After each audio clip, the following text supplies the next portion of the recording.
3 years ago, a meteor hit outside Tucson, Arizona. Within 2 weeks, Phoenix became a graveyard. I'm Jeremiah, and I'm the last man still alive in this city. At least I think I am. Every morning at exactly 9 a.m., something knocks on the ground above my bunker. 3 times. Always only 3 times. It's been happening for months now. I made a mistake. I opened the door, and what I found a kid waiting for me changed everything I thought I knew about survival. What you're about to hear isn't some Hollywood movie. This is my real story. How a meteor brought something worse than death.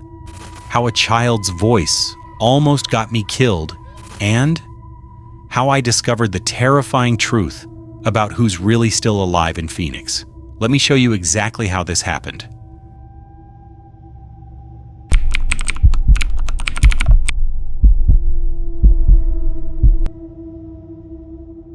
My name is Jeremiah, but everyone called me Jerry before the world ended. I was just a regular guy living in Phoenix. Had a job, paid my bills, complained about traffic like everyone else. Then Tuesday, this happened. A meteor crashed outside Tucson. Small one, the news said. Nothing to worry about. My neighbor, Mrs. Rodriguez, was watering her plants that morning. She was complaining about her sprinkler system. Everything felt normal. Boring even. That was the last normal day any of us had. By Friday, people started getting sick. It looked like the flu at first. Fever, body aches, nothing crazy. But then things got weird. People became aggressive. Not angry aggressive. The virus spread faster than wildfire. Within 2 weeks, Phoenix looked like a war zone. The government tried to help. They set up checkpoints, handed out masks, sent in the National Guard.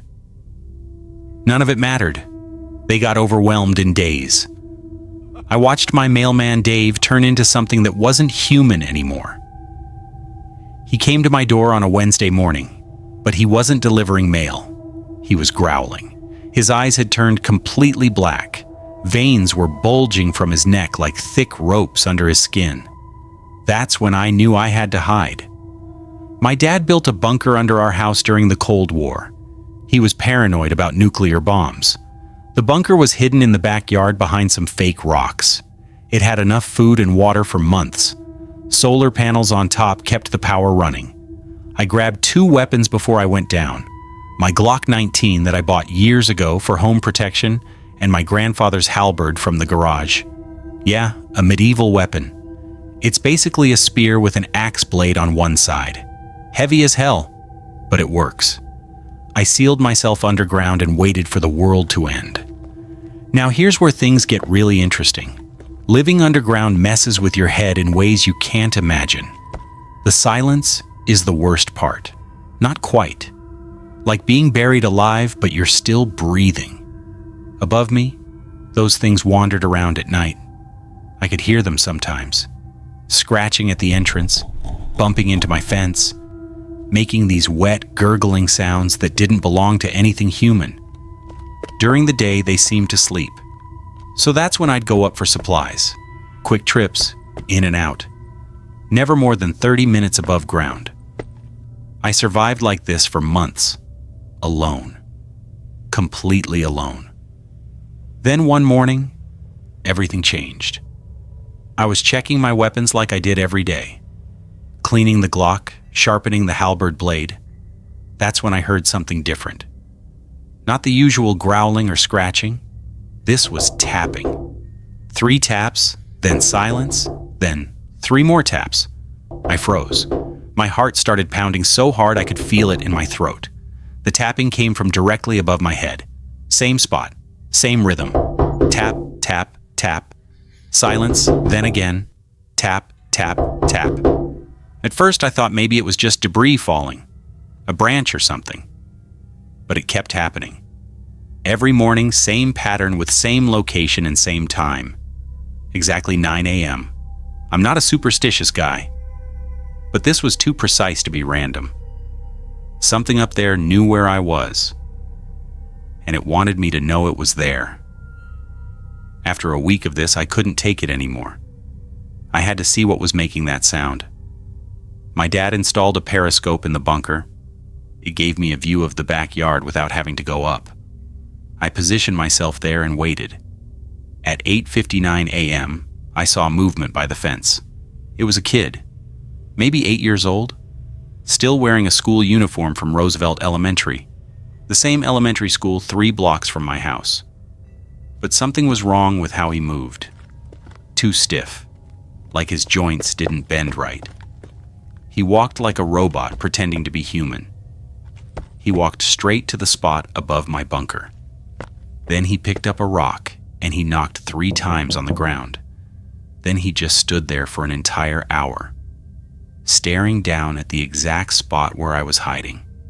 My blood went cold. This thing knew. It knew exactly where I was. This happened every single day after that.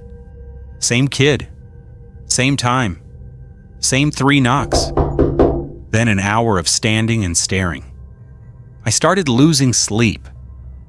I'd lie awake at night wondering if he somehow knew I was watching, if he could sense me down, there in the dark. The smart thing would have been to stay hidden, wait him out, never show my face.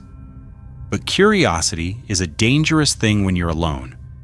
It eats at you, whispers in your ear, makes you do stupid things. After 2 weeks of watching this kid through my periscope, I made a decision. I was going up. I was going to confront him. But if you think that's crazy, wait until you hear this. I came up during his visit with my Glock ready. My hands were shaking so bad, I could barely hold it steady. The bunker door made a grinding sound when it opened. The kid turned around slow, too slow, like he was moving through water. Then I saw his face. His skin was gray, like old meat left in the sun. His eyes were completely white, no pupils, no iris, just white.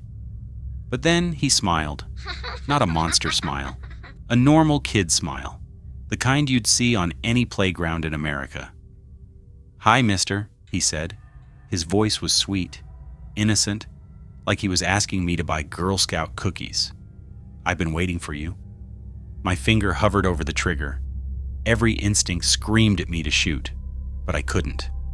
Something about that voice, that smile, it paralyzed me. "What do you want?" I managed to whisper. The kid tilted his head. "I know where the others are hiding, the ones like you, still alive. I can show you." My heart nearly stopped. Others? Other survivors? I'd been alone for months. The loneliness was killing me. Slower than any virus, but just as deadly. Some nights I'd talk to myself just to hear a human voice, even if it was my own. The idea that there were others out there, people still fighting, still surviving. It made my chest tight with hope. "Where?" I asked. He pointed toward downtown Phoenix. "The old bank building. They're waiting for you. They have food, medicine, safety." Everything about this felt wrong, but I was desperate. Desperate for human contact. Desperate to not be alone anymore. "How many?" I asked. "Lots," he said. "Families, kids, old people, everyone's waiting." I told him I'd think about it. Then I backed down into my bunker and sealed the door. That night changed everything. This brings us to the most shocking discovery of all. That night I heard voices outside, lots of them, all children. "Come out, Jerry. We're your friends."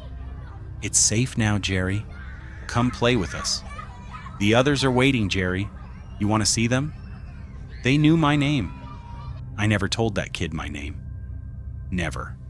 I'm sure of it. I grabbed my halberd and pressed myself against the wall. My bunker only had one entrance.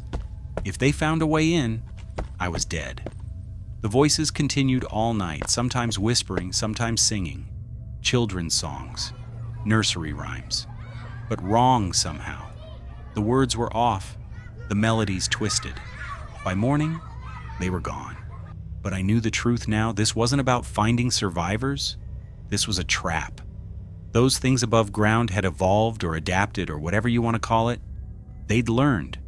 They'd figured out that humans respond to certain things: hope, loneliness, the promise of safety, and they were using children because children are innocent, trustworthy, and hard to shoot.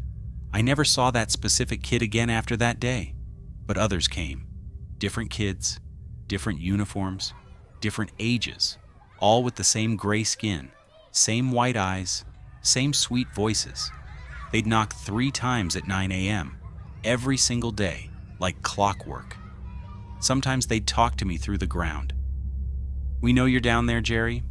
Come out when you're ready. We'll wait." I realized something terrifying. These things weren't mindless monsters. They were intelligent, patient, strategic. They were hunting me. Not with teeth and claws, but with psychology. I started testing them.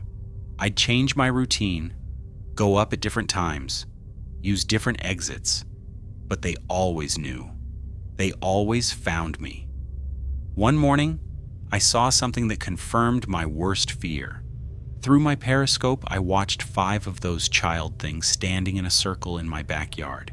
They weren't moving, just standing there, facing each other.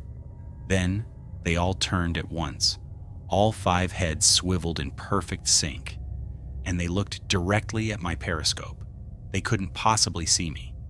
The periscope lens was tiny, camouflaged, but they were looking right at it, right at me. One of them smiled. Then they all did. That's when I understood. They didn't just know where I was, they knew what I was doing. They were watching me watch them.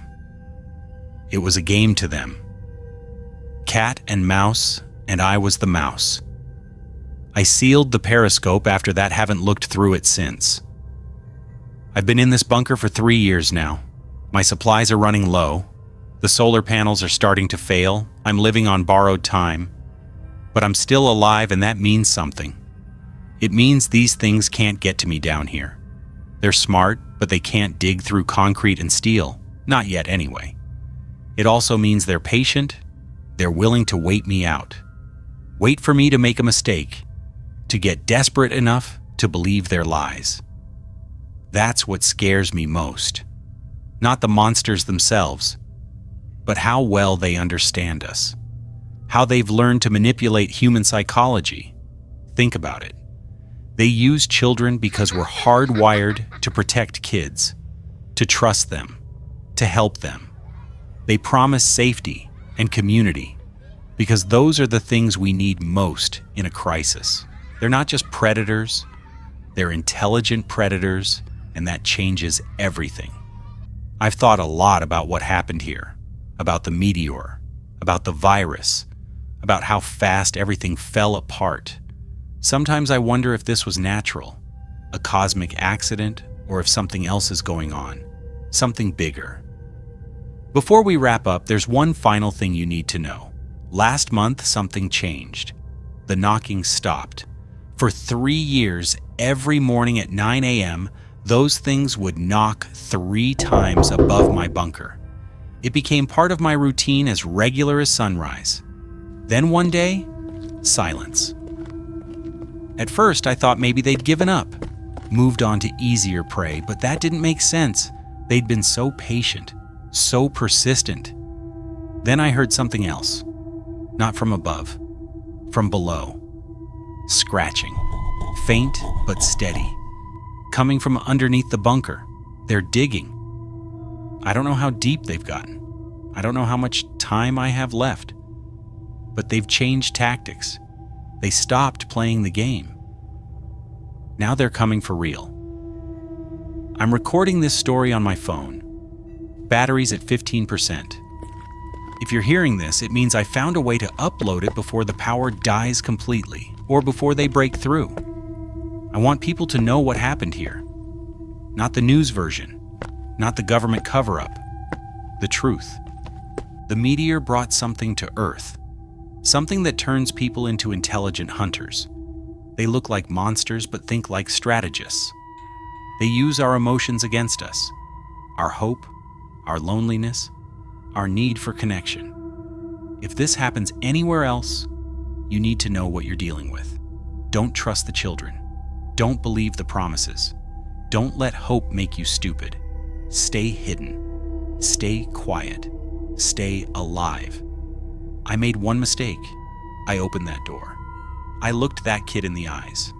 And now they know everything about me. Learn from my mistake. The scratching is getting louder now. I can hear it clearly through the floor. They're close. I'm sitting here with my halberd in one hand and my Glock in the other. When they break through, I'll be ready. I won't go easy, but I know how this ends. The last man in Phoenix is writing his last words, and somewhere above me, I can hear children laughing.